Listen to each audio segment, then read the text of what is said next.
Let's see what I can do to get Phil added here. It seems like at times this is the hardest part.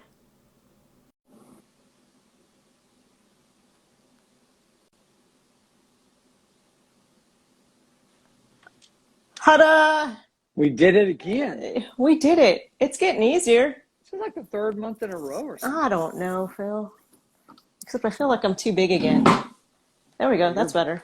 you got that big old head up in the I camera. tell you what. Well, it didn't help out. Like I started off on I have an Instagram for my dog, right?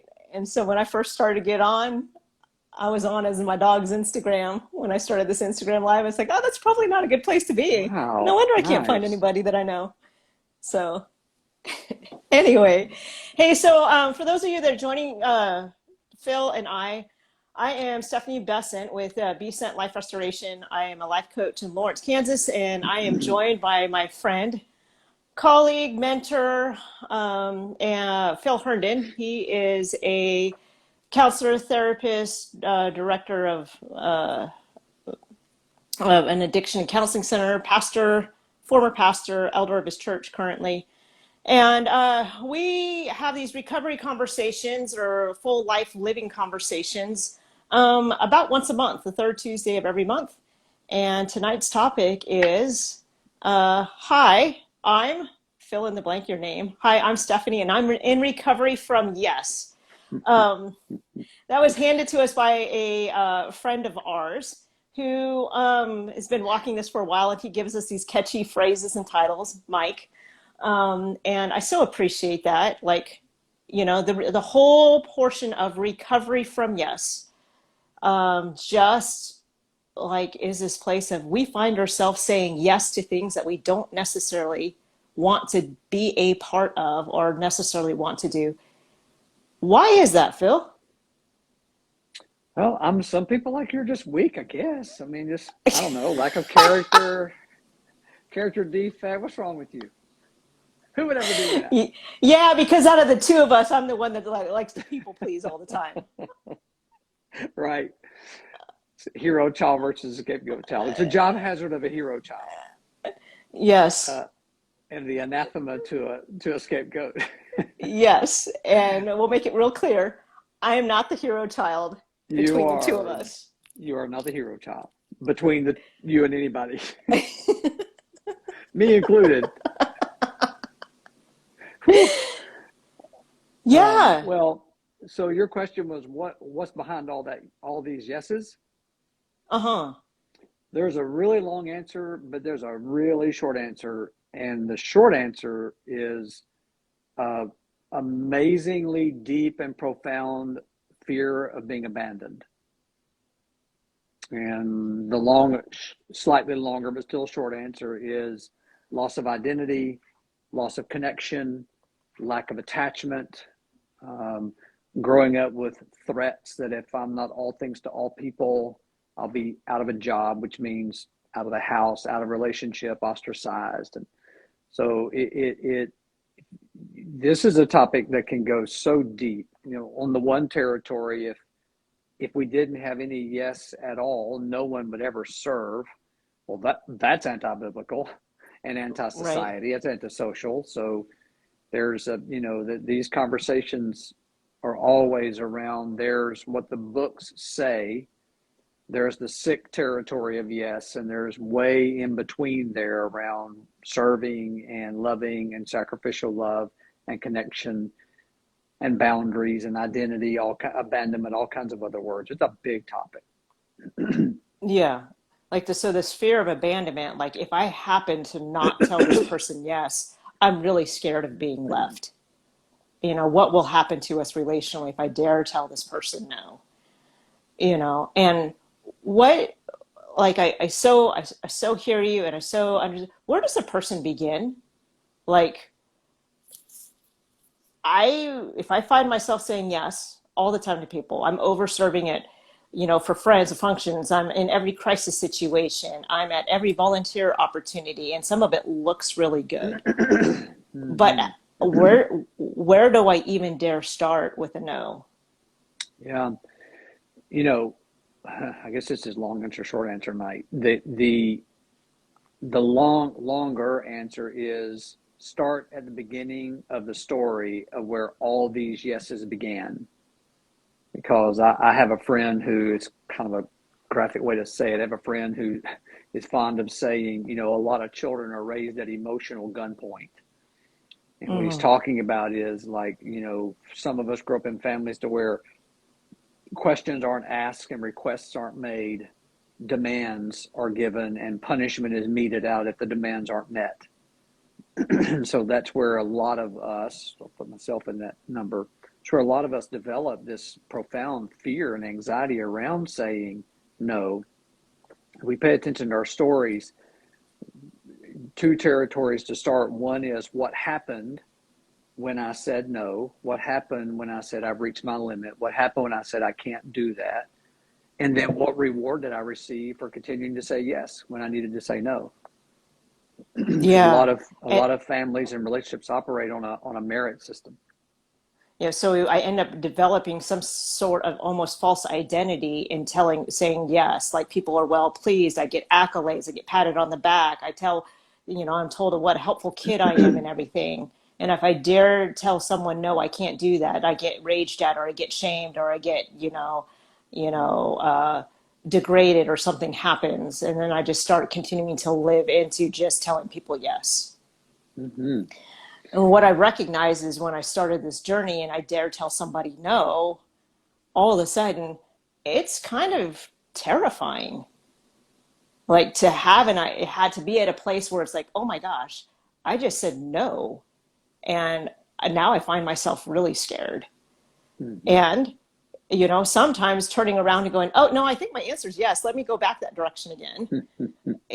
Or the real answer is like, in my no, who can I be with that I can tell them how scary it is to have a no, and they will Mm-hmm. be with me as I continue to have a no, and they will love me and care for me, and allow me to start rewriting, what's truth. Yeah. You know, for years, Steph, you know this, and maybe some folks out there know it about me too, but for years and years, a couple of decades, I worked in the addiction recovery world, professionally. And one of the necessary parts of addiction recovery is abstinence. And if you think about it on a chemical basis, like synthetic chemical, like alcohol, for instance, or drugs, um, people go through real live withdrawal. Their bodies protest against not having that drug on board. And I would go down to the detox unit. I've been to several detox units hundreds of times, and there's a strange comfort given to people who are going through detox, and it's what you're naming in a whole different context. There is a literal withdrawal process to go through when a person, I've been there and I go there, when a person says no when they need to say it. We those of us addicted to yes, codependency, doing anything we have to do to not be abandoned, to say those no's, it shocks the system, and it's like stopping alcohol or stopping taking drugs. It is the person goes through withdrawals, prophecies of doom, abandonment. No one's going to like me. My life is over. And so to have someone to talk to about how scary that is like being in a detox unit with someone in the room to talk to. You're landing on Yes. a super important point. We'll maybe can talk about it later in the hour about what happens even to our bodies when we are breaking the process of an addiction cycle. Yes. Yes. And it's like, I think, one of the turning points for me, early on, was I was told by Chip that if I did not have a no, that my yes could not be trusted. And that was a hard thing to hear, probably a really, really good thing for me to hear, because I wanted to be a trustworthy person. And it was the first time that I really stopped and went, oh, wait, like all those times that I'm just saying yes, knee jerk reaction, yes. But then I resent the other person, or I resent the organization, or I resent, a church, or I resent something Mm-hmm. afterwards. It's like, it's allowing me to know that at some point in time I needed to have a no, and I didn't. And it's like Mm-hmm. if I walk away and I tell somebody or something yes, and I resent, then my answer really needed to be no. For sure. And sometimes that's how it ended up working. And I had to figure that out afterwards. Like I didn't know if I had a yes, or I didn't know what my yes or no was, but I did know my resentment after I said yes. And that was like Mm-hmm. indicators for me to go, okay, that probably was a no. And do I have a willingness to circle back around and go, hey, you know what? I really don't think I can do that this time. Yeah. So it's at the beginning, it was like kind of working around backwards, going, oh, shoot, I'm not sure. And how do I come up with a no? And so my no came from a place of looking at my feelings as I've already had a yes and went, oh, shoot, I didn't want to do that. I didn't want to be a part of that. Okay. Mm-hmm. And working from that. Yeah, that's very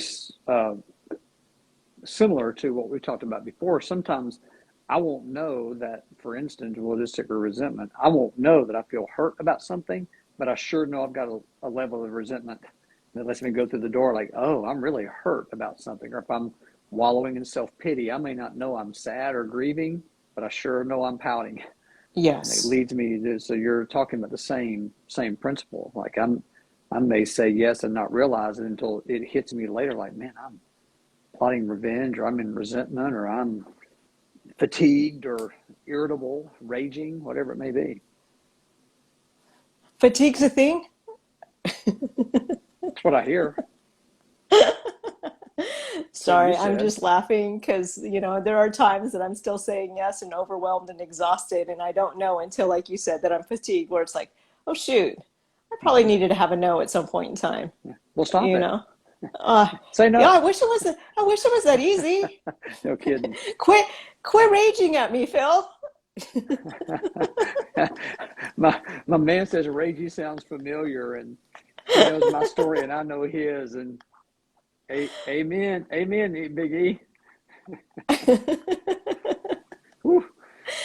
So I think the other thing that's important to talk about this, Phil, is, we started this talking about families of origin and how we had these yeses and developing a false sense of identity Mm-hmm. and those type of things. And that when we talked about our fear of being abandonment, that one of the things that we've got to recognize is when we have a yes, when we meant no, the first abandonment that is happening now and then, but we didn't recognize it, is abandonment of ourselves. Mm-hmm. And so in this process, it's like in the working hard to have an identity, working hard to have a sense of self, that sometimes in developing a yes or a no, it's like, hey, you know what, I've worked hard for myself, I've worked hard to have an identity, and I don't Mm-hmm. want to just abandon myself again.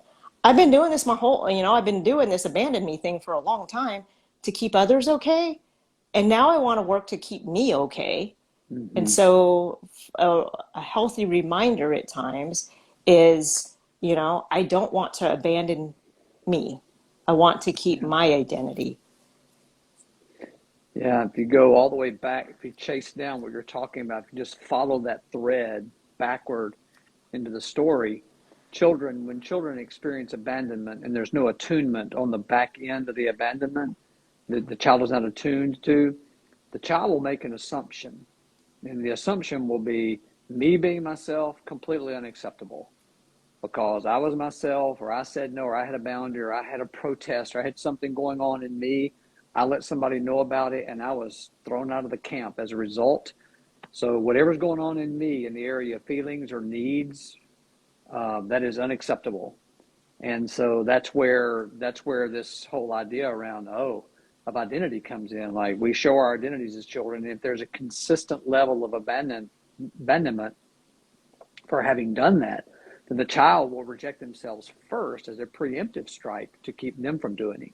And that's what sets up this kind of human doing idea of like, okay, I stepped out and had an identity, told the truth, set a boundary, said no, and I'm on the outside of the camp looking in.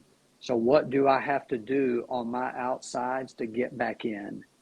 Therefore, the Mm. healing, as you very insightfully said, the healing comes from, okay, I was outside the camp. Let's pay attention to the identity I had to give up to get back in.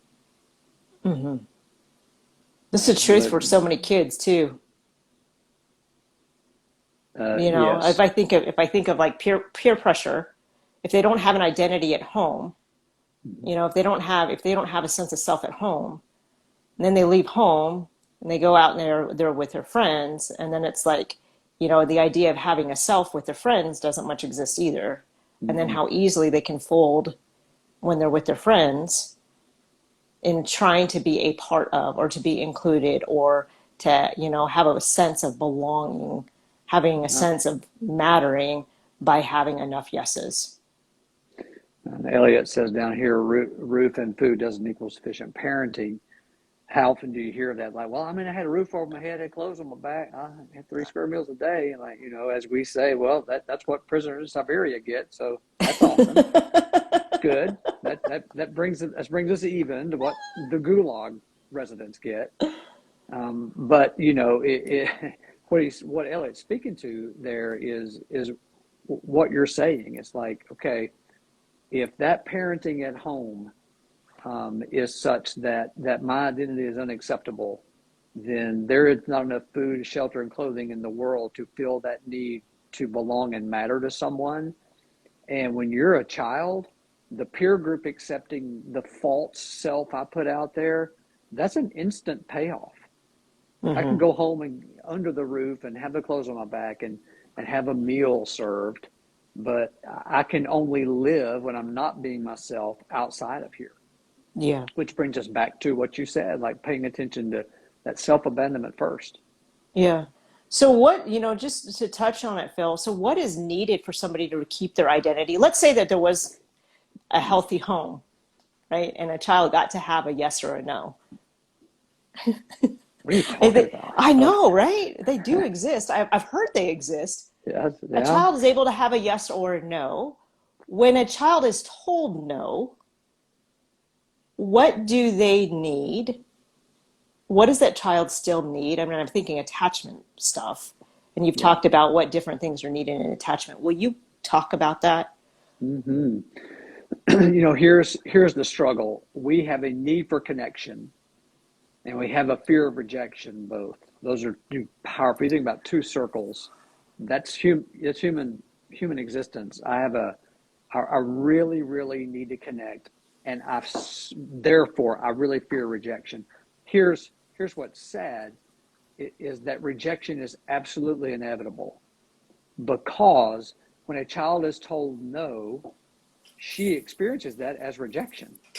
Like, I want to do something because I think it's a great idea to jump off the roof or ram my head in the wall. That sounds good. And parents go, no.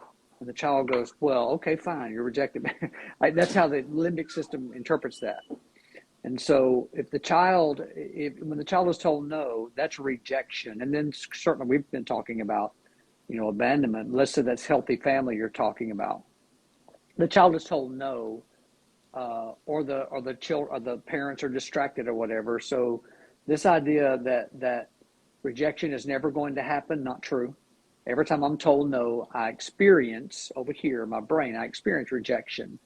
And so if that rejection is met with an attuning relationship, Kurt Thompson is, you know, this beautiful S acronym he has, alliteration he has to be seen, soothed, safe, and secure.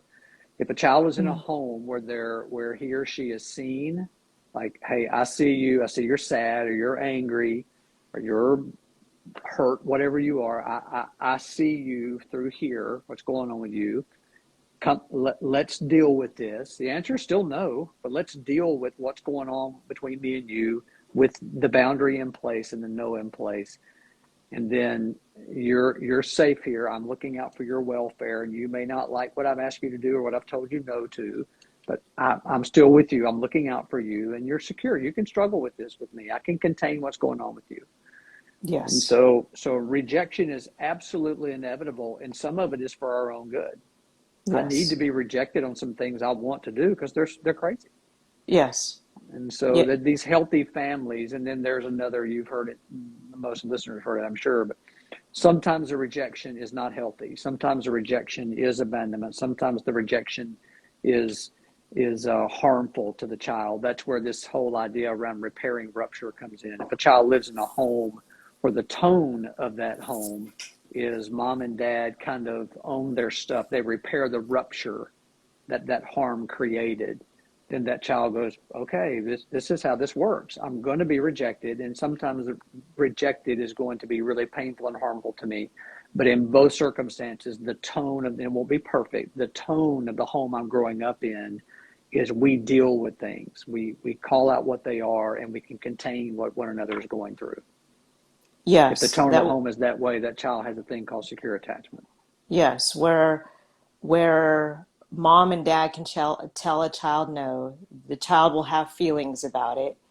A child can express their feelings about it. Mom or dad's boundary doesn't necessarily change. Mm-hmm. That mom and dad can stay with them in it. That and that, like you said, if harm has happened, that a parent can repair rupture, and that a child also has a sense of autonomy, and they get to have a yes or a no too. They don't Mm-hmm. necessarily have to, you know, be the star athlete that mom or dad wants them to, or they don't have to do the road that mom or dad wants them to try and make mom or dad okay. They can just be who they are, and mom and dad come alongside them in their struggle. And yes, do I think that there's some guidance that happens in that? Absolutely, Mm-hmm. that there is. And there's so much relationship that happens when the two walk together. But that it's important that at times that kids get to have a no, and parents get to have a no, and then we get to talk Mm-hmm. about having our feelings about having Mm-hmm. yeses and nos. And we're inevitably going to harm each other. And am I willing to step forward and repair rupture, own my stuff in it? So Yes. huge for attachment. And, and these healthy homes have that. And then where they don't have that, that toxic shame cycle, as we call it, starts really taking hold. Because it doesn't take very many rejections, plural, or collective rejection for the child to say, wait a minute, I'm just defective. Like, when I'm myself, it is unacceptable. So they create these false roles because this myth comes up that like I've got to be a doing to be loved, because what Mm-hmm. I present here in the raw form, unacceptable. And so I got to Yeah. be a human doing to be loved, because no one's going to meet my needs. I got to meet them on my own. So I will inevitably act out or act in some way. I'll have negative consequences, which will fulfill the prophecy that I'm no good. And here we go again. Yeah. So then what, let's say, for example, that we dare pump the brakes a little bit and slow down, because you're talking about becoming a human doing now instead of being a human being. And if Mm-hmm. we dare pump the brakes and slow down and have some no's in there, um, like, how do we, like, there's going to be some things, and like you said, that there's a chemical withdrawal because we're not living in that state of anxiety anymore. Mm-hmm. And, you know, and there is a sense of, like we were talking about, is having a sense of relationship of who can be with you in this as you start to live life differently. How does a person start knowing, like, if you have yeses all the time, when you start saying no, where do you know where to say yes? That's the age-old adage. The most accessible, usually, the most accessible answer to that is get somebody who cares about you to put eyes on you, and to let you know. That's so fundamental and so simple. But for years and years, I'm caught in this whirlwind of addiction. It was all up to me, utter isolation. And when I first started, I got involved in the fellowship and older. And I mean, I was a young bug. I was in my 20s, but like older men, literally older chronologically, and certainly older in recovery, started kind of turning my shoulders and go, no, no, no, no, no, go this way. And huh? Okay. You know, so that's one way. And the second way is we'll kind of go back to this withdrawal piece around that. Like the two major chemicals around relationship. And again, our chemical system, limbic brain, it's not making moral judgments.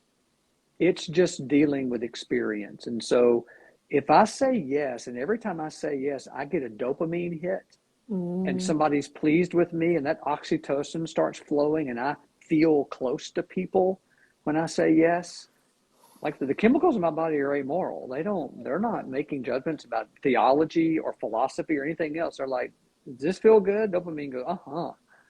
And are you connected to them? And oxytocin says, sure am. And it doesn't matter what the content is, right? And so I say all these yeses, and every time I do it, I get more dopamine. Well, what happens in addiction? My tolerance level raises. And so I require more yeses to keep the dopamine and the oxytocin at the levels I need them to be okay. And I say yes, and I say yes, and I say yes, and I say yes, and I say yes. And that fatigue you talked about earlier builds up. And so I got this giant requirement around yes, which leaves room in some cases for zero no's. I literally cannot say no chemically because that dopamine level has to be at such high levels. All it takes more to give that dopamine and that oxytocin connection. I literally don't ever say no. And then when I start saying no, if I have to, if I literally have promised myself to be 4 places at one time, theoretically, if I've ever promised me 4 places at one time, then I have to say a default no. And that's where all this dopamine drops. And all of a sudden I'm not connected to Stephanie because I had to say no to something. And that's when that withdrawal starts. And depression. Oh, man. You Because that bounce from dopamine plummets. anxiety to dump, and now we're in a depressive state because we're having withdrawals chemically. Mm-hmm. Yeah. Yes. And so that becomes so highly addictive that no kind of runs a broomstick through the spokes of all of that. And so, back to your question around how do I do that? How do I start that? Is like, it has to be that, as we say, driving a stake in the ground in addiction and having a no, having support for having said it. Because if we've lived a lifetime of saying nothing but yes, that leads to workaholism and all the other stuff, with all the isms out there, we're going to have a withdrawal detox reaction. It's going to happen. Yes. It'll be chemical and it will feel physical. I'll lose sleep. I'll obsess. I'll sweat. My joints can ache. I have GI distress. Yes. Like, it's a real thing. Yes. And so without just speeding back up into a whole bunch of yeses, because what I'm thinking of is, when we do the teaching on Euphoria River, where you're just bouncing in between anxiety, depression. Yes, yes, yes, yes, yes, yes, yes, yes, yes. Oh, no. No, no, no. Oh, Mm-hmm. wait. I can't survive down here. Yes, yes, yes, yes, yes, yes, yes. Mm-hmm. No, yeah, and we're just bouncing in between the two. And, talk about adrenal fatigue, and you want to talk about like just exhaustion, Mm-hmm. and sometimes it can feel like that. And when we're initially trying to start having some no's around things, or the other thing that happens is our body starts physiologically showing us in other ways that it's sick and it can't keep this up anymore. Mm-hmm. Yeah, it does. There are real physiological symptoms around it. I've had them. We have, at least that I've noticed, we have 2 medical doctors on here. They'll tell you, it's like our bodies will be on Van der Kolk's seminal work around the body keeps the score. Because if we humans, we yes addicts can, first of all, admit good old fashioned 12 steps. And we can admit, like, look, I am addicted to what happens to me internally and externally.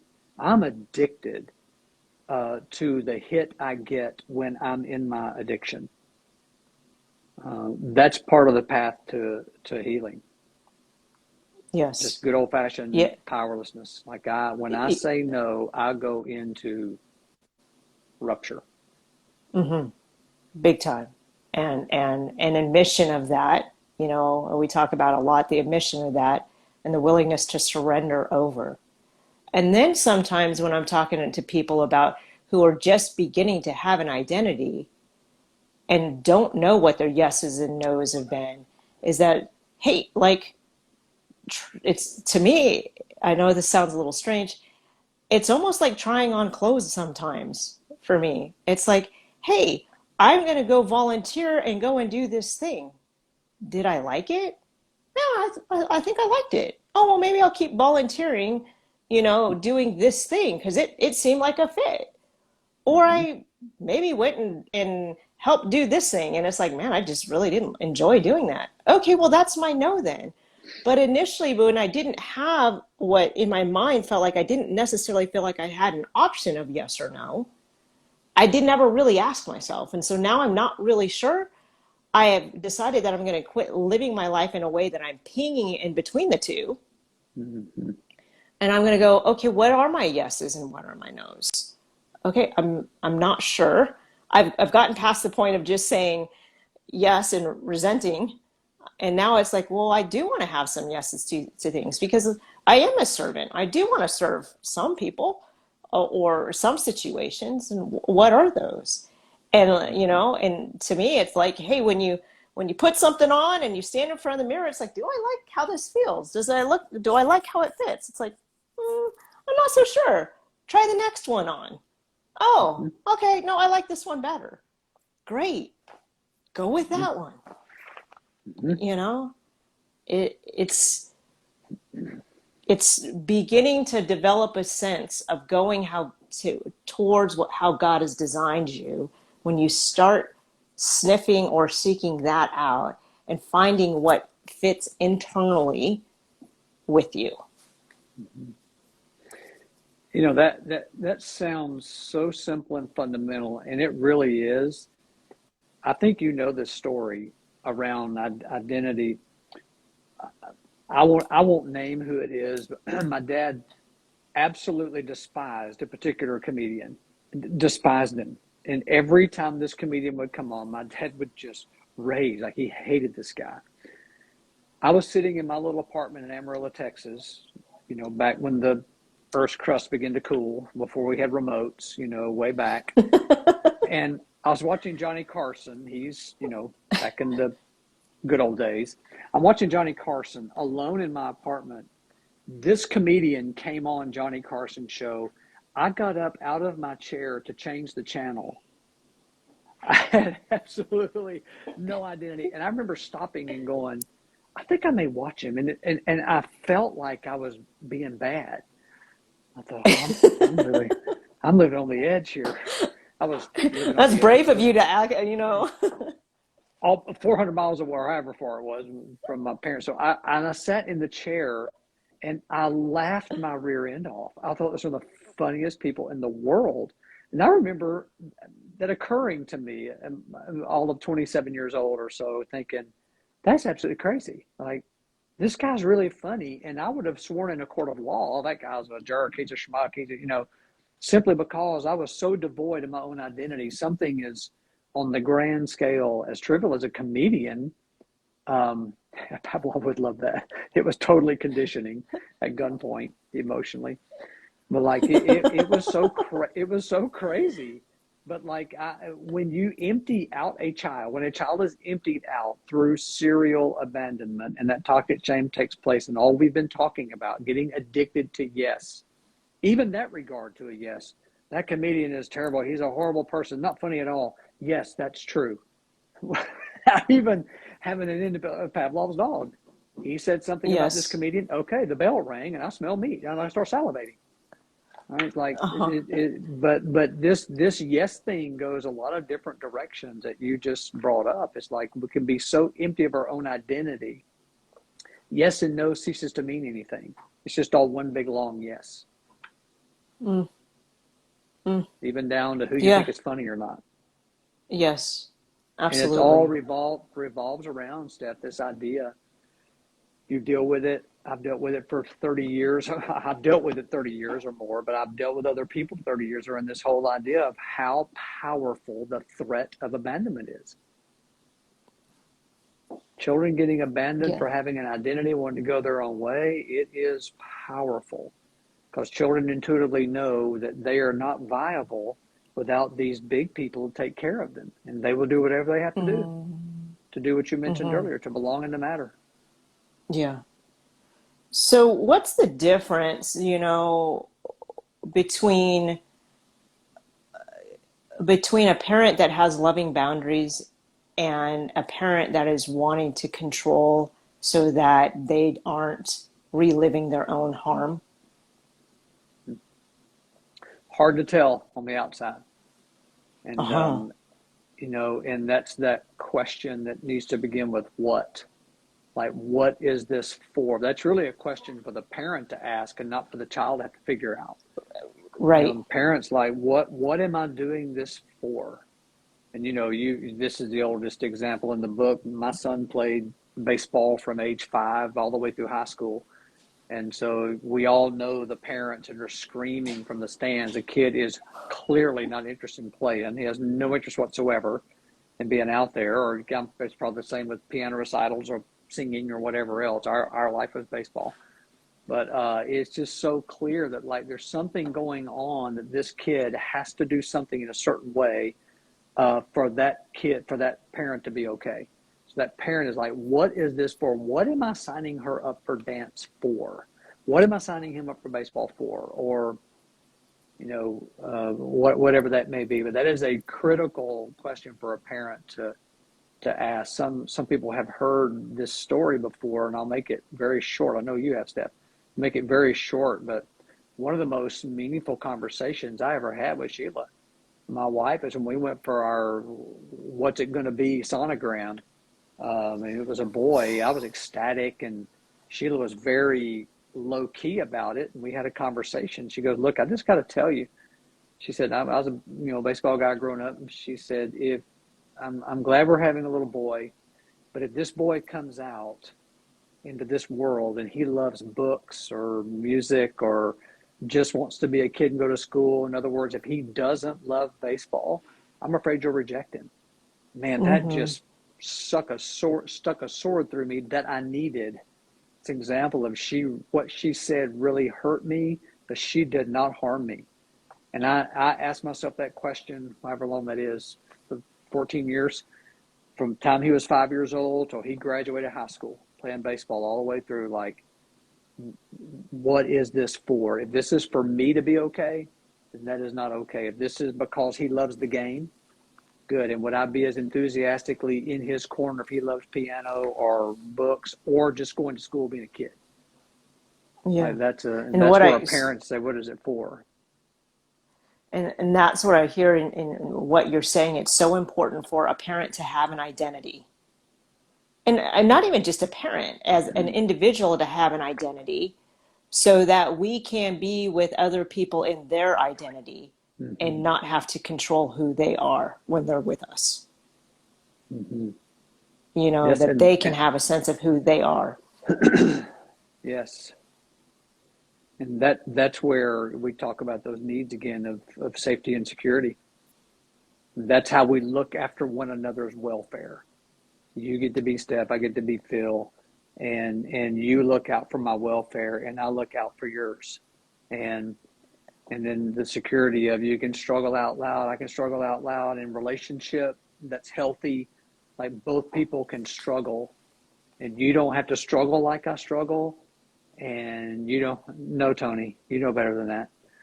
So, I can struggle, and you can struggle. That's a dumb question. Uh, you can So, struggle, so for those of you who don't know, and I know that these little questions don't show up when people go back to replay them, that's the only thing that I know that is hard when people don't watch these live, I didn't know is that. that they don't get to see the comments and they don't get to see the questions. So they're like, it's kind of hard to follow. So for those of you who don't know, that's my husband asking if he gets to have an identity too. Yes, Which, honey, you get to have an identity at least part of the time. yeah, Tony, don't believe it. Anyway, I'm still so working on it, honey. are we all? And so that's where each person having an identity gets to meet that need of the other person. Like I'm safe and secure, so are you. You're looking out for my welfare, I'm looking out for yours. You can struggle out loud and I can struggle out loud. And we don't have to do that according to each other's grid. Oh, you guys are something else. Wow. I only feel like Yeah, yes. baseball. They live in Kansas. Oh, Michael, they live in Kansas. It's basketball. yeah. So, yes. So, with all of that, gosh, I'm a little sidetracked now.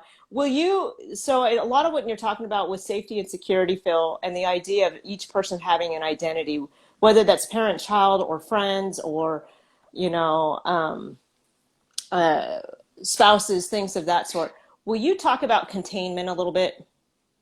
Yeah, that's a super important one in terms of identity and yes, because many of us grow up in homes. I'm one that did, particularly one of my parents, to where for a child to have an identity, or what we're calling tonight to have a no, to be able to say no, not like no in rebellion, but no like boundary setting, like no, I don't want to play baseball or whatever. Um, that means that when I say no, whoever I say no to is going to have feelings about it, Mm. right? Like they won't like it if they ask me to do something and I can't do it. I have a limitation. They won't like it. And so if I've grown up in a home to where the reactions are super big, and but I'm not allowed to have my own responses. The parents can't contain my feelings. They can't be receivers. I'm not talking about being a receiver of abuse or rage or that kind of thing, but just to have feelings. Like, can the child cry when they're told no? Can the child ask why not? Can the child present their case, so to speak? And this is back to the I told you so. Many of us of my generation, we're raised with because I said so, or I told you so, or boy, you better knock that off right now, kind of deal. Um, but containment just simply means that the person in relationship with me or with you can deal with me having feelings about, in this case, someone telling me no. And you can have feelings about it. And I can say, I really want you to do this. And I can have a lot of feelings about it, and you can handle it. Again, that's not saying that you have to contain me raging or causing damage or that kind of thing, but just saying I can have feelings and you can contain, you can absorb me having feelings about you saying no. You know, I think even with that containment, my child could be like, if we talk about feelings columns, my child can be in their impairments. They can be saying things that are mean. They can even being like verbally harmful, which yes, I need to set boundaries around. But at that moment, if I have my sense of self and my containment, I don't have to go to a place to control them, because if they're there and I go to a place to try and control them, now we both got a problem, Yeah. you know? And so it's one of those things that it's like, if they're spinning out of control and me and my containment and I'm okay being me, I can wait until they like get a sense of having themselves again. That next Yes. 20 to 30 minutes, so that their frontal lobe comes back online, Mm-hmm. then we can enter into having a conversation. And I don't have to speed up to match their intensity. Yes. That That's I'm okay so key. remaining. I can contain. I can continue to remain me as they're escalating, Mm-hmm. and not necessarily engage, because that's not going to be helpful. I can disengage, allow them to come back down, and then when their brain comes back online, or their frontal lobe comes back online, then we can engage again. Mm-hmm. You know. That's super important. That's part of containment is saying there's a proverb that says the beginning of something is different than the end. Like we just hang on, wait, and see. And that's where we've talked about it before, Steph, a lot in our workshops and other places, that so much of being in relationship has to do with even having conversations about how we're doing things, not just the what. And you're describing that beautifully. It's like, hey, let's, contain what may be inappropriate or too big or too this or too that. Contain, wait those few minutes for that left brain to come back, wake back up, that left prefrontal lobe to wake back up, and go, okay, now let's talk about two different things. Let's talk about what we were talking about, and let's talk about how we're going to do it so we can love Yeah. one another well. Yeah. Yeah. And how can we do that differently than we just did that? Mm-hmm. Like, well, can we talk about what happened? Like that Mm-hmm. thing that just happened? Because to Mm-hmm. me, if we don't have the ability to talk about what happened, most likely it's just going to happen again, you know? You And if we, Go ahead. You probably see this, Steph, in your work. I do. I have found, and this was true at CPE, the Inpatient Treatment Center, for those of you, I think most of you listening now, at least are familiar, but it was true there, but for sure, even in a much slower pace of outpatient work in a counseling center, just simply naming what's going on in the room has such a profound effect. Just getting right to Yes. something and saying, "Hey, let's just talk about whatever it may be." And Yes. sometimes the simplest little thing, people come from homes to where nothing was named. You just, containment meant being quiet, shutting up, shutting down, getting a resentment, self-pity, and depression, and anxiety, and rage, and the other stuff. And then it just, we get back online, and nothing's ever, there's no rupture ever repaired. And so this whole Yes. idea around identity and having the freedom to have an identity, which includes saying no, circles so much around that thing right there. Are we simply Yes. naming what's going? Dan Siegel says we name it to tame it. Mm-hmm. Yes. You name it. And there's so many times when I'm meeting with couples, or that I'm meeting with one portion of the relationship where it's like, hey, like it's going to seem like that you're talking about what feels obvious to you. May not be obvious to the other person, but you're just going to start talking about that out loud, you know, Yeah. what, and not through making up stories in your head. You're not going to just make up stories anymore. You're going to talk about what you think is happening or what it feels like to you, or you're going to talk about the obvious, and like you said, name it to tame it. Mm-hmm. You know. Which is the basis of identity. If I can't talk about what's right in front of my face, sometimes literally, that's where some putting that identity away. And how often have you seen examples, heard examples, talked people in examples, growing up with examples of children being told what's happening right in front of their face really isn't happening. You Denial. know, dad's drunk. No, honey, he's just really sleepy. Wow, he's sleepy Oh every single gosh. night at 6 o'clock, right? So Oh the children, gosh. that's what starts putting the identity away. The kid goes, well, I would have sworn that he's acting crazy again. No, no, he's just tired. Or no, no, he's just in a mood. And so even subtle things like that start to pull away that identity, and like, okay, I can't trust what's right in front of me. I better start calling things what they're not, or not calling things at all that I see, which starts that false role. All of a sudden, dad's drunk or mom's drunk or this is happening or that's happening, and so I go away and put it aside and go, okay, I dare not say what's going on right in front of me. Yeah, we're just going to live as if it's not happening. We illustrate that sometimes with the taping. Yeah, Yes. yeah. Oh no, honey, he always smells like that. That's a great line that Michael Everett's put down there. Oh no, no, sweetheart, dad always smells that way. It's high karate. It's brute. Oh man. I And could have sworn it how, was Jack Daniels.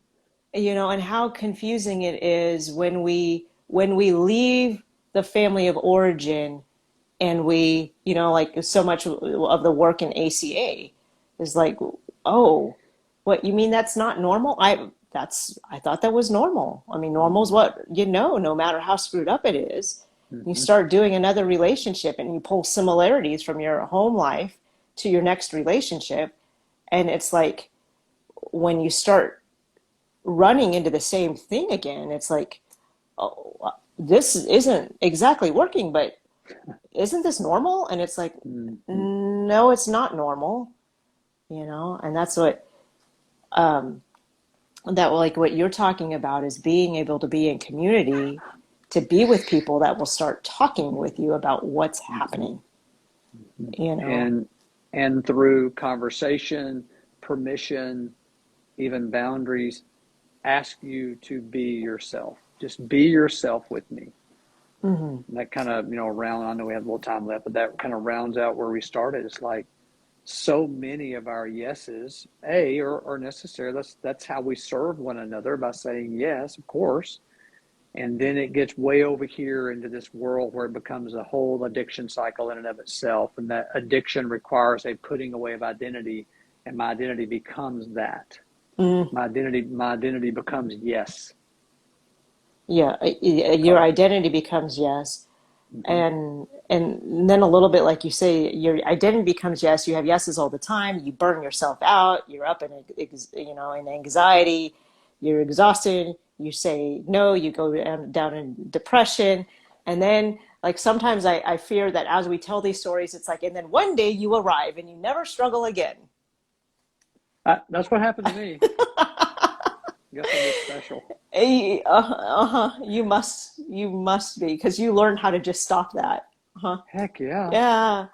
Yeah, so it's this place where it's like, hey, what we recognize is that there's patterns that we do. And sometimes it's like we get into yes, we've learned, this is what happens when I've had too many yeses, and then I start having nos. Then I start having a sense of identity, and then I get to try some yeses on. It's like, okay, that seems like it fits. And then, at times life happens and knee-jerk reactions start happening again. And all Mm-hmm, of a sudden, it is not uncommon to go, how did I end up back here? How did I end up like all of a sudden like over volunteering or being committed all these different places? And I think I say that to people for them to recognize and to know that that's a little bit normal, at least what I've mm-hmm. experienced, No, is for that sure. it's not oh, I've arrived, I have such clarity on my yeses and nos. I only say yes when I mean yes. I only say no when I mean no, and everything is glorious. And it's Right. like, no, you know, it gets to be more, there ends up being more clarity. There's a whole bunch that you don't know for sure. But Mm-hmm, but in all of this, like we've talked about, is like pay attention to your insides. You will be able to feel when you're revving up, and it's mm-hmm, like pay attention to that. If you can start paying attention to when you're revving up, that'll allow you to know it's like, okay, before I get way up there, shot up in anxiety again, how do I pump my brakes so that the highs and lows don't feel so extreme all the time, and you're more going with the flow and have some ideas of when you need to pull back or when it's okay, like, hey, you know what, I think I can like be involved in more than I am, because I also have experienced the other side where someone starts saying no to everything then yeah. all the time, and it brings a different impaired problem. Mm-hmm. Yeah, rigidity. There's back to Dr. Siegel. I love his work. It's such a benchmark for me. But you mentioned Euphoria River earlier, but you've just now beautifully described what was chaotic. Always yes, always yes, always yes. Activity, activity, activity. Cortisol, but lots of dopamine. Go, go, go, go, go. Then all of a sudden, only no is to that rigid place, that rigidity shut down place where no, no, no, no, no, no. Until we oscillate, we bounce between the two. And really, I want Yeah. to make sure we hit this again, Steph. You ask a really important question early on, like how do we start the process of turning this addiction into a recovery process, a recovery to say yes and to say no and have those in healthy places. And it is going through the withdrawal of saying no and risking that thing in childhood we swore would never happen. Like, I'm going to be so useful. I'm going to be so cooperative. I'm going to be so helpful. I'm going to be so winsome. I'm going to be so whatever, usable, that I'm not ever going to be rejected again. And then to deal with that literal withdrawal. Doomsday's coming. I'm going to be all by myself. I'm outside the camp, all that withdrawal stuff that happens, to have someone with you to walk you through that. Because what's the most common time for relapse? In the middle of withdrawal or post-acute withdrawal. Like, that's Yeah. I gotta have a drink. So I get a drink of yes. mm, If mm. somebody's not walking alongside me going, hey, your no is okay. Just stay the course.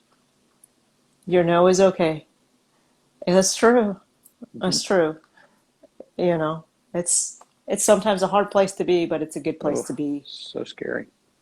Yeah, yeah. And I think the other thing that is important is for people to understand margins. Like you got to allow some margins to allow to know that life is going to happen. So even though that you've got some no's, you're going to have to build in enough no's that you leave some margin, time margin, life margin, so that when things happen, that it's like, oh, yeah, I have room for this thing that has happened now to me, Mm-hmm. instead of living into the margin and going, be overwhelmed and exhausted, and then life happens and then it's a mess, you know. So I recognize, I've been reminded by Tony, and I recognize that we only have a few minutes left here. Um, but I just wanted to let everybody know that, hey, Phil and I are open to topics. Just like we started this one, it came from a friend of ours, Mike, and appreciate the topic because I like to meet people with where they're at. If you guys ever want to do a workshop with Phil and I, the next one that we have coming up is July 15th and 16th in Lawrence, Kansas. You can always send me an Instagram message if you want more information about that. But otherwise, I'm really glad that you said yes tonight, Phil. I know that you didn't have to, and Yes, I did, because you're gonna leave me forever if I didn't. So you're welcome. no, you can't get rid of me that easily. I know how to persevere a little bit harder than that. Oh So goodness. anyway, thank you everyone for joining us. I certainly appreciate it, and we look forward to seeing you next month or sometime in the near future. See you, Bye. friends.